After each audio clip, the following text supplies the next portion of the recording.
For my consultation, my very first visit after finding out that I had breast cancer, my mom came to town along with my cousin Kiara and my friend Belicia, my trusty friend Belicia, who's had a number of medical concerns herself. I really was, excited that she wanted to be there with me to listen, really kind of almost from a medical perspective, to be there. And so they were there with me. Belicia went back with me and sat with me to listen to the nurse and to the oncologist for my very first experience with having breast cancer.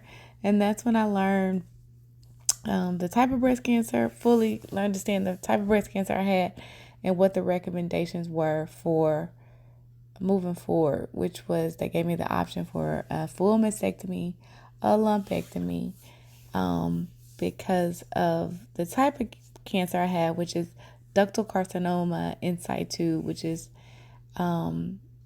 cancer in a duct. So we talked about that. I said I definitely want to have a lumpectomy, and then they also told me that radiation was going to be part of my treatment and that chemo would not be, and that they also let me know that I wouldn't, because of my hormone receptors, I would not be able to take the pills that some people are able to take to treat their cancer.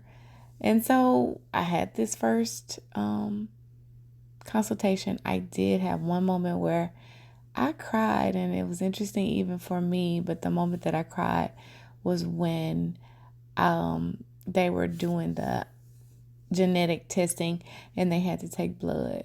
It didn't hurt, but giving blood or getting IVs is always hard for me because I have really small veins, and it's actually triggered a memory for me of when I was 15 and I was giving birth to my son. I actually talk about this in my memoir, and they had a hard time with doing the IV, and they ended up hitting my vein, and blood came out. It was on my gown, it was on my sheets. They had to change my sheets, change the bedding, change my gown. And so every time when I'm having a hard time with giving blood or an IV, I kind of get triggered back to that moment, but I usually get through it because I usually only